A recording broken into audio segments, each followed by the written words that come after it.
Isa lang akong tricycle driver, pangarap ko'y pag-asa'y maihatid. Kahit ako'y kapos sa buhay, may puso pa ring handang umalalay sa bawat tahanan ng aking marating. Ha? O, sige, mag-iingat lagi, Glyza, ha? Ano ang masasabi mo kay Kuya Bal Santos Matubang? Masasabi ko lang po is thank you po sa mga naitulong dito po sa bahay po, and sana po more blessing to come po sa inyo. Yan, isang mapagpalang araw mga kalingap, mga kababayan, ano? At ayan, welcome back again sa ating munting channel, ano? At ito nga ay pupuntahan ko si Glyza, yung ating isa sa estudyante na dito ngayon na nakatira sa Pilar. Kaya mga kalingap, mga kababayan, tara, samahan nyo akong muli at medyo umaampon ang buhay, no? And let's go.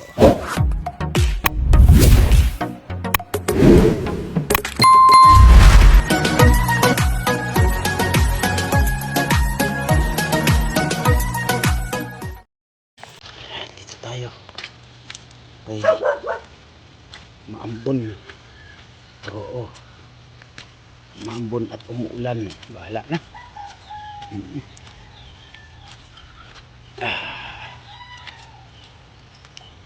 Oo. Tayo ay basa na. Ayan. Tao po. Tao po. Tao po.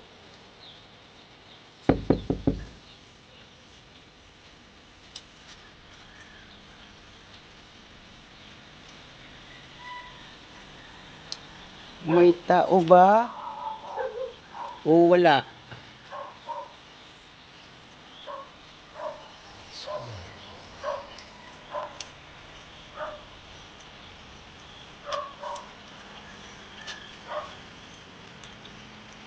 Lawas ko yung lote dito, oh.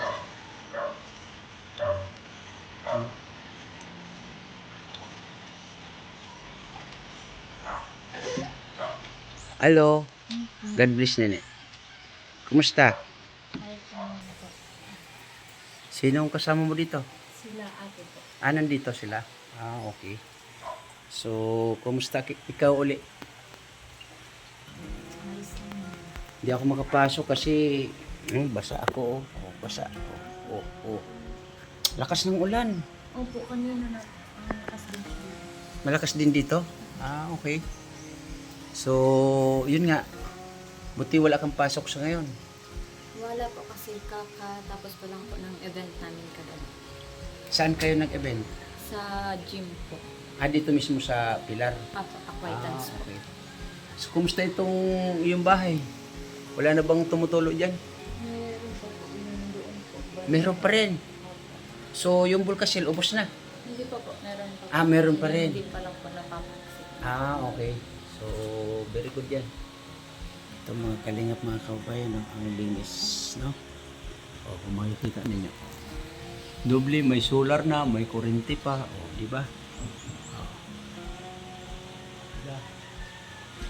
Si mama mo? Nagtatrabaho po. Nasa trabaho din. Si ate mo, may may work na? Meron pa, aalis po siya ngayong August. Di ko lang po alam kung ano date.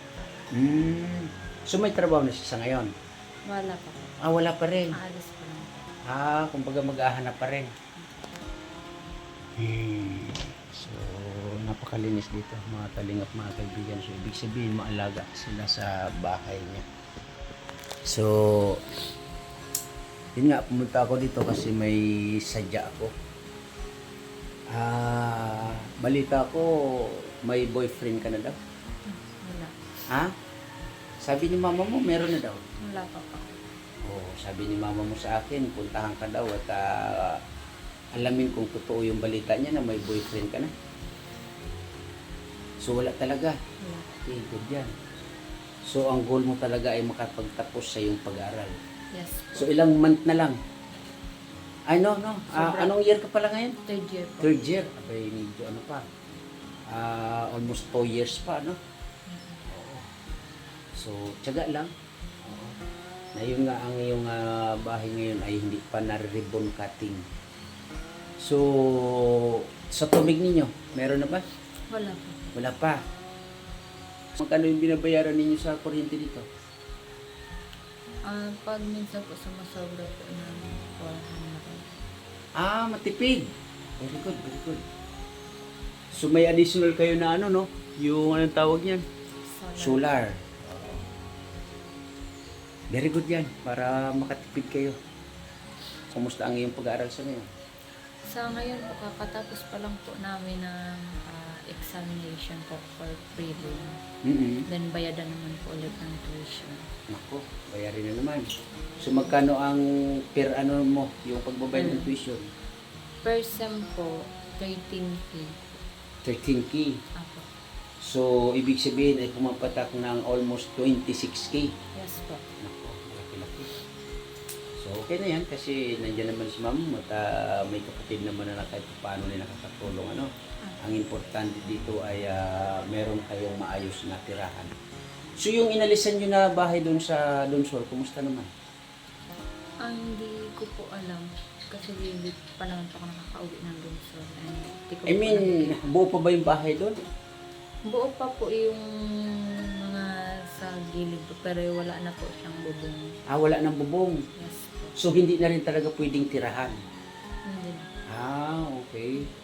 So, ano ba yung lote doon sa bahay na yon? Inyo ba talaga yon? Hindi. Hindi sa inyo. Ganon.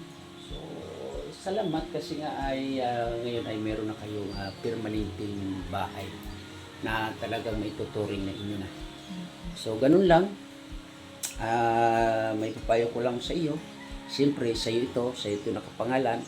For the meantime ay yun nga, hindi pa ito na-ribbon cutting, kaya totally ay hindi pa ito nabibilang doon sa pabahay ni Kuya Bal Santos Matubang ano. Pero pasasaan ba't siguro darating din sa time na magkaka ribbon cutting din tayo dito. So hintay-hintay lang kayo, pero huwag kayong kabahan kasi inyo na talaga ito or sa'yo na talaga ito.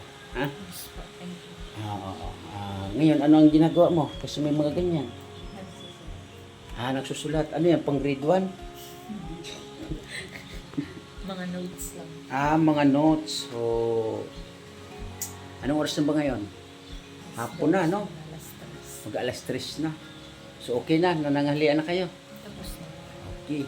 So, ang kasama mo dito sa ngayon, Si Kuya kasi ate. buti nandito naman si kuya mo at ate mo. Opo, si ate po hindi. Si Kuya kakauwi pa lang po niya kanina. Kauwi lang dito kanina. So, saan siya nagpipirmi naman? Minsan po, umuwi po siya ng promotion.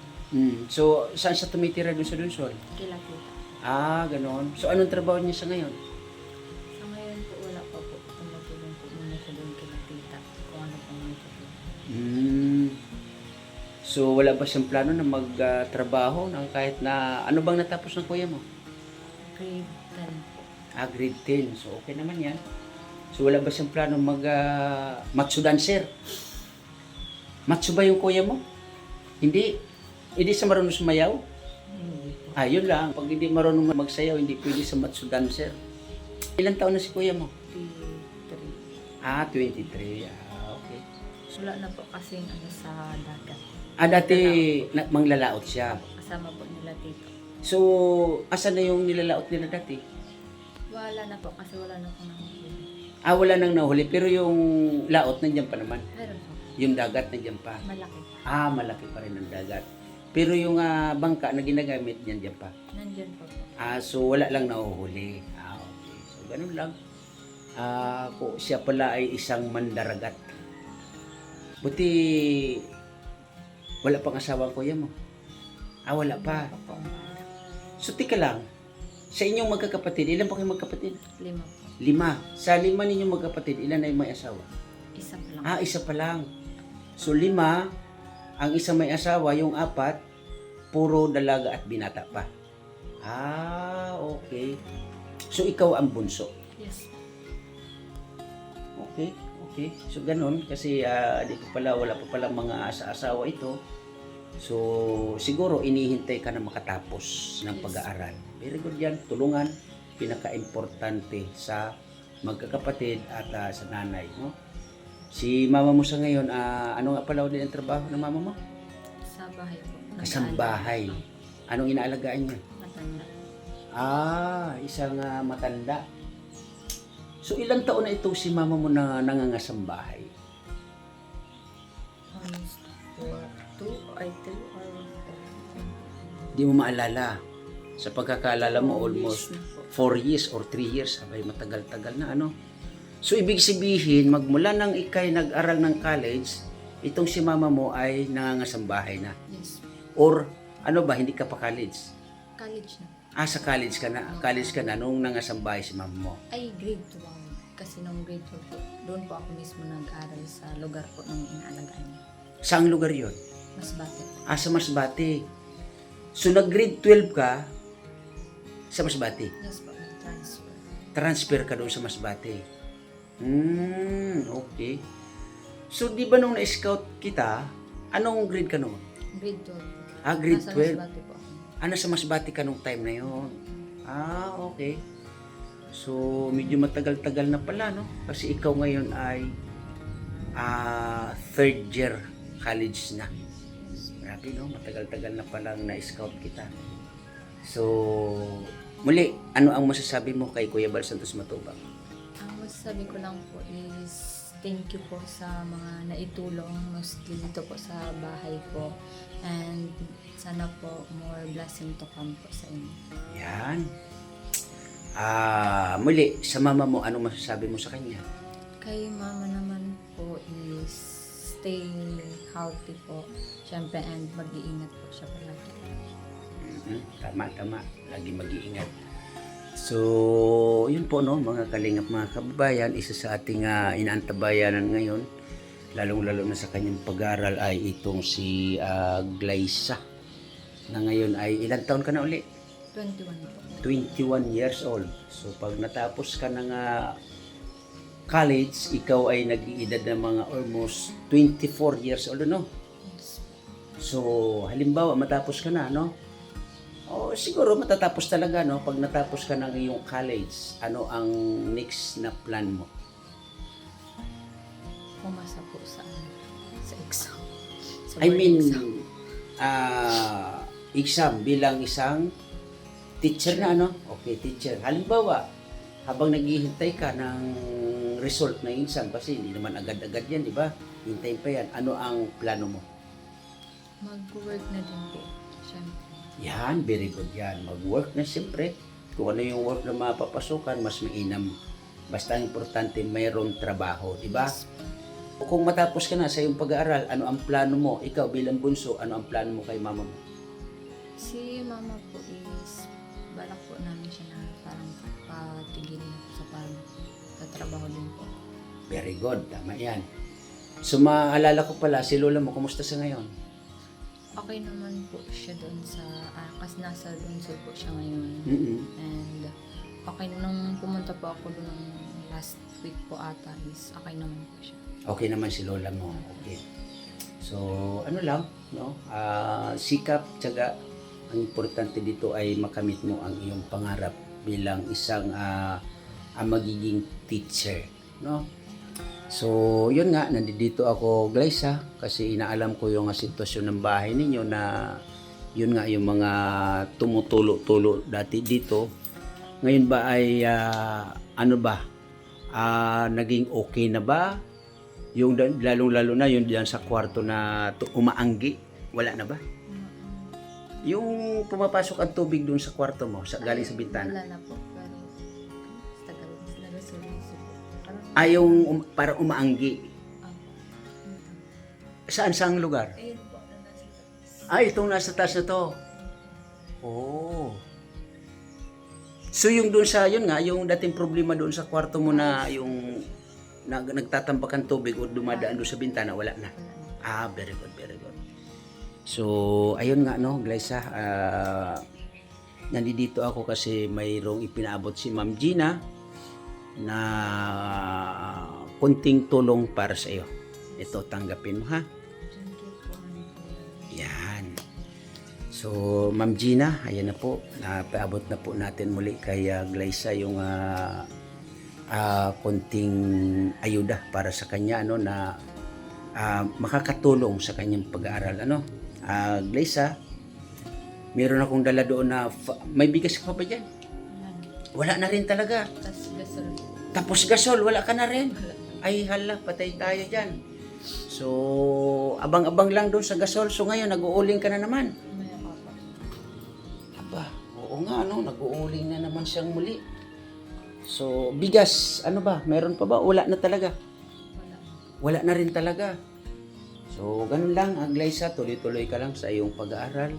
Muli, masasabi ko sa iyo, ang pangarap, hindi nakakamit kung hindi pinagsusumikapan, pinagtsitsagaan, at lalong-lalo na yung pagsusumikap.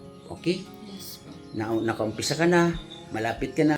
Kumbaga sa hagdan ay nasa pang-lasto para maabot mo na, makamit mo na yung pinakalas na baitang. Ano? Kaya wag mo nang pag-isipan na baka hindi ka pa makatapos, hindi mo maabot yung pangarap. Isipin mo na ikaw ay nandiyan na sa tugatog ng iyong pangarap. Okay? Yes po. Kaya lagi mag-iingat sa iyong mga lakarin, lalong-lalo na siyempre sa school, ha? Yes. So, nasan si kuya mo? Baka pwedeng sumunod doon sa akin, ha? Tulog po po. Ay, tulog. So, kaya mo. Ikaw na lang kumuha. So, tara. So, hindi po ako nagbitbit ng bigas, no? Mga kalingap, mga kaibigan, kasi nga ay akala ko, aray ko. Ngayon, ipaano ko na lang sa kanya, no? So, yun pala ay wala na rin tong gasol na batang ito. Buti na wala na yung ulan. No?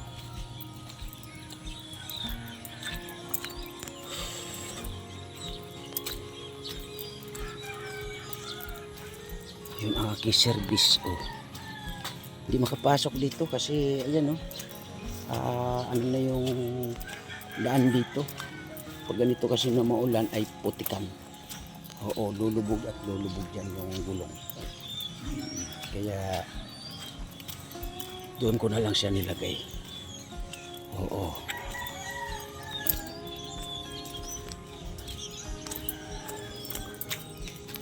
Yun lang, may nakaharang na sasakyan doon. Paano ako makalabas dito?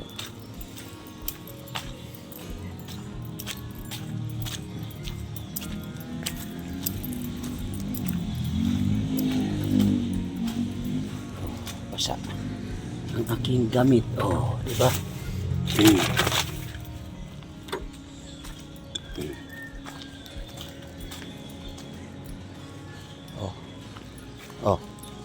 Ha? Sige. Mag-iingat lagi, Glyza, ha? Sige. Sige, ha? So, yun po, no, mga kalingap, mga kababayan, no, na kumusta natin muli si Glyza, yung isa sa estudyante natin na inaantabayanan na ngayon ay nandito na siya sa Pilar. Kaya muli, maraming salamat sa mga nagiging kaagapay, katuwang ko sa paglingap dito sa buong Sorsogon, siyempre, Ma'am Gina, salamat po na marami para dito kay Glyza, thank you po marami sa iyo, Ma'am Gina. At siyempre, Ate Dirolan, Miss Anig, Miss Carol Baya, Miss Balin, Kuya Walter, sa lahat sa mga nauna natin na mga naging kaagapay dito, maraming salamat po sa inyo. At siyempre, maraming salamat din sa Kalingap Edo Maratonis, Maraming salamat sa pag-antabay, panonood niyo sa ating mga upload videos. Kaya muli sa aking premiere, thank you na marami and God bless sa lahat. Bye-bye. Ingat tayo para to.